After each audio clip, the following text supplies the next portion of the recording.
தேவனுடைய நாமம் மகிமைப்படுவதாக. இந்த நாளிலும் நாம் தியானிக்கும்படியாக எடுத்துக்கொள்ளப்பட்ட வேதவசனம் வெளிப்படுத்தின விசேஷம் 2ஆம் அதிகாரம் 10ஆம் வசனம். நீ படப்போகிற பாடுகளை குறித்து எவ்வளவும் பயப்படாதே. இதோ, நீங்கள் சோதிக்கப்படும் பொருட்டாக பிசாசானவன் உங்களில் சிலரை காவலில் போடுவான். 10 நாள் உபத்திரவப்படுவீர்கள். ஆகிலும் நீ மரண பரியந்தம் உண்மையாயிரு, அப்பொழுது ஜீவ கிரீடத்தை உனக்கு தருவேன். கிறிஸ்தவ வாழ்வு என்பது முழுமையாக கிறிஸ்துவின் மீது விசுவாசம் வைத்து வாழுகின்ற ஒரு உன்னத விசுவாச வாழ்க்கையாகும். இதில் பல சமயங்களில் நம்முடைய விசுவாசம் பல வழிகளில் சோதிக்கப்படுகிறது.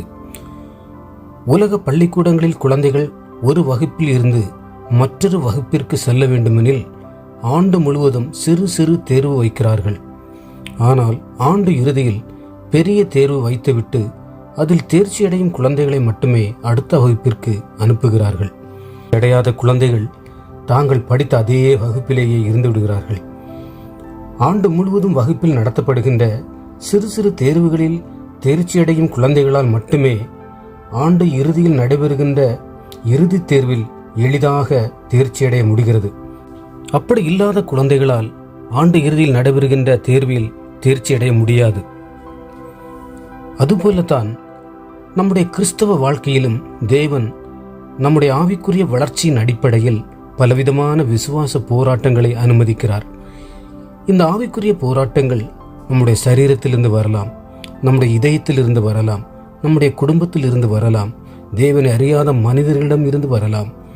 யோபுவின் வாழ்க்கையில் வந்தது போல பிசாசிடமிருந்து நேரடியாக வரலாம். யோசேப்பின் வாழ்க்கையில் வந்தது போல சொந்த சகோதரர்களிடமிருந்து வரலாம். எலியாவின் வாழ்க்கையில் வந்தது போல நாட்டின் ராஜாவிடமிருந்தும் வரலாம். ஆனால் எந்த இடத்திலிருந்து வந்தாலும் அவ்விதமான சூழ்நிலைகளில் நம்முடைய விசுவாசத்தின் அளவை தேவனுக்கு முன்பாக மட்டுமல்ல, உலக மக்களுக்கு முன்பாகவும் அளவிடப்படுகிறது. இவ்வாறான சூழ்நிலைகளில் நாம் விசுவாசத்தில் ஜெயித்தால் மட்டுமே தேவ நாமம் நம்மூலம் மகிமைப்படுகிறது. இல்லையெனில் தேவ நாமம் நம்மூலம் தூஷிக்கப்படுகிறது. இவ்வாறு ஒரு விசுவாச சோதனையில் தேர்ச்சியடையும் பொழுது அதைவிட மேலான அடுத்த சோதனை நம்முடைய வாழ்க்கையில் வரும். இது நம்முடைய ஆவிக்குரிய வாழ்வின் நிலையை ஒரு கட்டத்தில் இருந்து அதைவிட மேலான அடுத்த கட்டத்திற்கு கொண்டு செல்வதற்கு மட்டுமே. ஆனால் பல வேளைகளில் தேவன் நமக்கு முன்பாக வைக்கின்ற விசுவாச போராட்டங்களில் நம்மால் ஜெயிக்க முடிவதில்லை. காரணம், நாம் உண்மையாக கிறிஸ்துவின் மேல் நம்பிக்கை வைக்காமல் ஏதோ ஒரு மேலோட்டமான கிறிஸ்தவ வாழ்க்கை வாழ்வதால் தான். நாம் எந்த அளவிற்கு கிறிஸ்துவின் மீது வேர் கொண்டு இருக்கிறோமோ அந்த அளவிற்கு மட்டுமே நம்முடைய விசுவாச போராட்டங்களை எதிர்கொள்ள முடியும். நாம் கிறிஸ்துவின் மேல் வேர் கொண்டு வாழவில்லை எனில் நம்முடைய வாழ்க்கையில் புயல் போன்ற சூழ்நிலை வரும்போது நம்மால் அந்த சூழ்நிலைக்கு எதிர்த்து நிற்காமல் அதற்கு அடிபணிந்து விடுகிறோம். தேவன் நம் ஒவ்வொருவரையும் ரட்சிக்கும் போதே நமக்கென்று பலவிதமான விசுவாச போராட்டங்களை முன்குறித்து வைத்திருக்கின்றார். நாம் முழுவதுமாக தேவனை சார்ந்திருந்தால் மட்டுமே நமக்கு முன்பு நியமித்திருக்கின்ற இந்த விசுவாச சோதனைகளை மேற்கொள்ள முடியும். பல வேளைகளில் நாம் நினைத்திராத சூழ்நிலைகளுக்கு உள்ளாக தேவன் நம்மை கொண்டு செல்வார். அது நம்முடைய விசுவாசத்தை இழப்பதற்காக அல்ல, மாறாக நம்முடைய விசுவாசத்தின் நிலை மேன்மை அடைவதற்காக மட்டுமே. இதன் மூலம் தேவனை அறியாத ஜனங்களும் அவரை மகிமைப்படுத்துவார்கள். இதைத்தான் தானியேல் 3ஆம் அதிகாரம் 12 முதல் 30 வரை உள்ள வசனங்களில் நம்மால் அறிந்து கொள்ள முடியும். தேவன் இஸ்ரவேல் ஜனங்களுக்கு கொடுத்த 10 பிரதான கட்டளைகளில் முதலாவது வருவது, என்னையன்றி உனக்கு வேறே தேவர்கள் இருக்க வேண்டாம். யாத்ராகமம் 20ஆம் அதிகாரம் 3 முதல் 5 வரை உள்ள வசனங்கள் இவ்வாறு கூறுகிறது. என்னையன்றி உனக்கு வேறே தேவர்கள் உண்டாயிருக்க வேண்டாம். மேலே வானத்திலும் கீழே பூமியிலும் பூமியின் கீழ் தண்ணீரிலும் உண்டாயிருக்கிறவைகளுக்கு ஒப்பான ஒரு சுரூபத்தையாகிலும் யாதொரு விக்கிரகத்தையாகிலும் நீ உனக்கு உண்டாக்க வேண்டாம். நீ அவைகளை நமஸ்கரிக்கவும் வேண்டாம், சேவிக்கவும் வேண்டாம். தேவனாகிய கர்த்தராய் இருக்கிற நான் எரிச்சலுள்ள தேவனாயிருந்து என்னை பகைக்கிறவர்களை குறித்து பிதாக்களுடைய அக்கிரமத்தை பிள்ளைகளிடத்தில் 3ஆம் 4ஆம் தலைமுறை மட்டும் விசாரிக்கிறவராயிருக்கிறேன். அன்று சாத்ராக், மேஷாக், ஆபேத்நேகோவிற்கும் விசுவாச போராட்டமாக இதுதான் வந்தது. இஸ்ரவேலில் இருந்து அவர்கள் அடிமைகளாக கொண்டு செல்லப்பட்ட போதிலும் பாபிலோனின் விக்கிரக ஆராதனையில் அவர்களை அடிமைப்படுத்த முடியவில்லை. அவர்களுடைய பெயர்களை ராஜாவினால் மாற்ற முடிந்தது. ஆனால் தேவன் மீது வைத்திருந்த அவர்களுடைய உன்னத விசுவாசத்தை ராஜாவினால் மாற்ற முடியவில்லை. வாழ்க்கையில் நன்மையான காரியங்கள் நடந்தால் மட்டுமே கிறிஸ்துவின் மீது பல கிறிஸ்தவர்கள் நம்பிக்கை வைக்கின்றார்கள். அவ்வாறு அவர்கள் நினைத்திராத கடினமான சூழ்நிலைகள் வரும்போது கிறிஸ்துவின் மீது உள்ள நம்பிக்கையை விட்டு விலகி அவரை மறுதலித்து விசுவாச சோதனையில் ஜெயிக்க முடியாமல் தோல்வியடைந்து விடுகிறார்கள். ஆனால் சாத்ராக், மேஷாக், ஆபேத்நேகோவின் வாழ்க்கையில் எதுவுமே அவர்கள் விரும்பினது நடக்கவில்லை. அவர்கள் விரும்பாத அடிமைகளாக பாபிலோனிற்கு கொண்டு செல்லப்பட்ட போதிலும் அவர்கள் தேவனை மறுதலிக்கவில்லை. அவர்களுடைய முற்பிதாவாகிய ஆபிரகாமின் விசுவாசத்தை குறித்து நன்றாக அறிந்திருந்தார்கள். தேவன் ஆபிரகாமை எவ்வளவு அதிகமாக மேன்மைப்படுத்தினார் என்பதும் இவர்களுக்கு நன்றாக தெரிந்திருந்தது. ஆபிரகாமின் ஒவ்வொரு விசுவாச சோதனைகளையும் எவ்வாறு மேற்கொண்டு வந்தான் என்பதையும் நன்றாக அறிந்திருந்தார்கள். தேவன் இஸ்ரவேல் ஜனங்களை எகிப்தின் அடிமைத்தனத்திலிருந்து அற்புதமாக, அதிசயமாக மோசே மூலம் விடுதலையாக்கி கானான் தேசத்திற்கு அழைத்து சென்றதையும் நன்றாக அறிந்திருந்தார்கள். தேவன் தங்களுடைய முற்பிதாக்களின் வாழ்க்கையில் செய்த அத்தனை அற்புதங்களையும் அதிசயங்களையும் இவர்கள் நன்றாக அறிந்து வைத்திருந்தார்கள். இதனால்தான் அப்படிப்பட்ட ஒரு தேவனை நமஸ்கரிக்காமல் மனிதனால் உருவாக்கப்பட்ட ஒரு சாதாரணமான விக்கிரகத்தை நமஸ்கரிப்பது அவர்களால் ஏற்றுக்கொள்ள முடியாத அருவருப்பாக இருந்தது. ஏனெனில் ஆராதனைக்கு பாத்திரர் சர்வ வல்லமுள்ள தேவன் மட்டுமே. இதனால் மனிதன் கொடுக்கின்ற எந்த ஒரு தண்டனையையும் ஏற்றுக்கொள்ள விசுவாசத்தில் உறுதியாக இருந்தார்கள். தான் வல்லமை புரிந்த நேபிகாத் நேச்சரை நோக்கி தைரியமாக இவர்களால் விசுவாச அறிக்கை சொல்ல முடிந்தது. தானியேல் 3ஆம் அதிகாரம் 16 முதல் 18 வரை உள்ள வசனங்களில் வேதம் இவ்வாறு கூறுகிறது: நாங்கள் ஆராதிக்கின்ற தேவன் எங்களை தப்புவிக்க வல்லவராயிருக்கிறார். அவர் எரிகிற அக்னி சூளைக்கும் ராஜாவாகி உம்முடைய கைக்கும் நீங்களாக்கி விடுவிப்பார். விடுவிக்காமற் போனாலும் நாங்கள் உம்முடைய தேவர்களுக்கு ஆராதனை செய்வதும் இல்லை, நீர் நிறுத்தின பொற்சிலையை பணிந்து கொள்வதும் இல்லை என்கிறது ராஜாவாகி உமக்கு தெரிந்திருக்க கடவுது என்றார்கள். அன்று சூழ்நிலைகள் எல்லாம் அவர்களுக்கு எதிராகவே காணப்பட்டது. தண்டனின் அளவும் 7 மடங்கு கூடியது. ஆனாலும் அவர்கள் தங்களுடைய விசுவாசத்தை விட்டு எந்த அளவிற்கும் பின்வாங்கவில்லை. இதுதான் தன்னலமற்ற விசுவாசம். இதன் விளைவுகளை அவர்கள் அறியாமல் இருந்தார்கள். தேவனை மற்றவர்கள் முன்பு மகிமைப்படுத்துகின்ற எந்த ஒரு மனிதனையும் தேவன் மகிமைப்படுத்துவார் என்பது மட்டும் அவர்களுக்கு நன்றாக தெரிந்திருந்தது.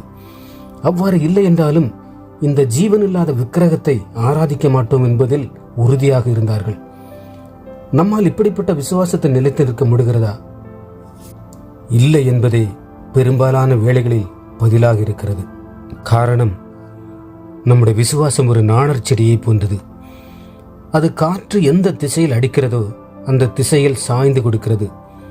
நாம் வேதத்திலுள்ள அத்தனை அற்புதங்களையும் அதிசயங்களையும் அறிந்திருந்த போதிலும் ஒரு சிறிய போராட்டம் நம்முடைய வாழ்க்கையில் வரும்போது நம்முடைய ஆவிக்குரிய வாழ்வின் அஸ்திவாரம் அசைகின்றது. காரணம், நாம் எப்பொழுதும் போராட்டமில்லாத ஒரு மகிழ்ச்சியான வாழ்க்கை வாழ்வதையே விரும்புகிறோம், அல்லது தேர்வு எழுதாமல் அடுத்த வகுப்பிற்கு செல்வதையே நாம் விரும்புகிறோம். தேவன் நம்முடைய வாழ்க்கையில் நன்மைகள் செய்தால் மட்டுமே நாம் தேவனுக்கு நன்றி சொல்கிறோம். நாம் எதிர்பார்க்கின்ற எல்லா செயல்களும் நம்முடைய வாழ்க்கையில் நிறைவேறினால் பல சாட்சிகளை மகிழ்ச்சியோடு சபை நடுவில் கூறுவோம். ஆனால் கடுமையான சூழ்நிலைகளில் தேவன் நம்மை நடத்தினால் நம்மால் தேவனுக்கு நன்றி சொல்ல முடிகிறதா? அல்லது சபை நடுவில் சாட்சி சொல்ல முடிகிறதா?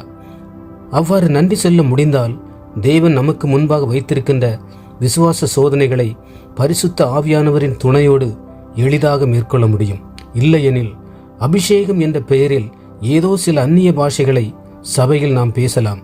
ஆனால் உண்மையான போராட்டங்களில் ஆவியானவரை துக்கப்படுத்திவிட்டு நம்முடைய மாம்சம் சார்ந்த முடிவுகளை மட்டுமே எடுத்து விசுவாச சோதனையில் விழுந்து விடுகிறோம். அன்று சாத்ராக், மேஷாக், ஆபேத்நேகோ தங்களுடைய விசுவாசத்தில் மிகவும் உறுதியாக இருந்ததால் ராஜா அவர்களுடைய கைகளையும் கால்களையும் கட்டி எரிகின்ற நெருப்பிற்குள் போட்டான்.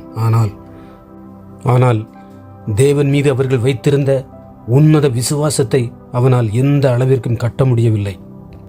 அதன் விளைவு, இயேசு கிறிஸ்து அவர்களுடைய விசுவாசத்தை மகிமைப்படுத்தினார். தேவனை அறியாத ராஜா தன்னுடைய சொந்த நாவினாலேயே கர்த்தரே மெய்யான தெய்வம் என்று அறிக்கையிட்டான்.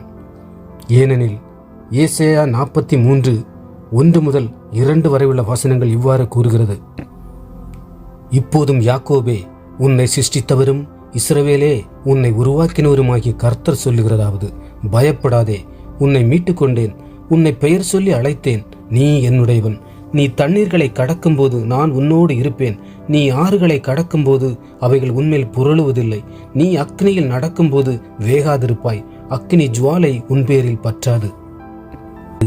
சாத்ராக், மேஷாக், ஆபேத்நேகோவின் விசுவாசத்தின் வல்லமைக்கு முன்பாக அக்னியின் வல்லமையால் ஒன்றும் செய்ய முடியவில்லை. இன்று நாம் நம்மை தேவனுடைய சமூகத்தில் ஆராய்ந்து பார்ப்போம். நம்முடைய விசுவாச வாழ்க்கை தேவனுக்கு முன்பாக எப்படி இருக்கிறது? சிறு சிறு பிரச்சனைகள் நம்முடைய வாழ்க்கையில் வரும்போது நம்மால் கிறிஸ்துவிற்கு சாட்சியாக வாழ முடிகிறதா? கிறிஸ்துவின் நாமம் நம்மூலம் மகிமைப்படுகிறதா? அல்லது நம்மூலம் பிறர்களிடத்தில் தூஷிக்கப்படுகிறதா? யூதாசை போல 30 வெள்ளிக்காசுக்காக இயேசு கிறிஸ்துவை விட்டுவிட்டு பின்வாங்கி செல்கிறோமா?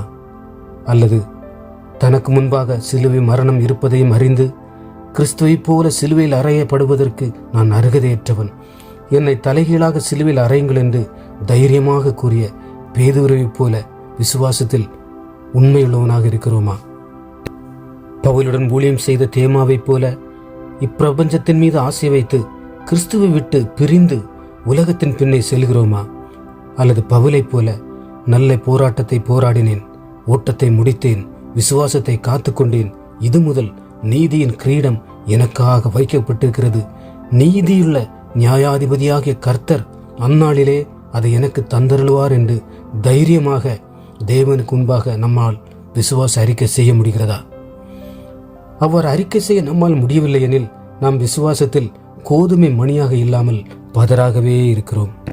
ஏனெனில் இயேசு கிறிஸ்து யோவான் எழுதிய சுவிசேஷம் 12ஆம் அதிகாரம் 24-25 வசனங்களில் இவ்வாறு கூறினார்: மெய்யாகவே மெய்யாகவே நான் உங்களுக்கு சொல்லுகிறேன், கோதுமை மணியானது நிலத்தில் விழுந்து சாகாவிட்டால் தனித்திருக்கும், செத்ததே ஆகில் மிகுந்த பலனை கொடுக்கும். தன் ஜீவனை சிநேகிக்கிறவன் அதை இழந்து போவான். இந்த உலகத்தில் தன் ஜீவனை வெறுக்கிறவனோ அது நித்திய ஜீவ காலமாய் காத்து கொள்வான். பரிசுத்த ஆவியானவர் நம்மோடு இருந்தால் தாவீதைப் போல ஒவ்வொரு போராட்டம் வரும்போதும் ஒவ்வொரு புதிய புதிய பாடல்கள் உருவாகும். இல்லையெனில் சவுலைப் போல நம்முடைய வாழ்வு தேவன் விரும்பாத வாழ்வாக இருக்கும். எந்த ஒரு கிறிஸ்தவனாக இருந்தாலும் விசுவாச சோதனைக்கு நீங்களாக இருக்க முடியாது.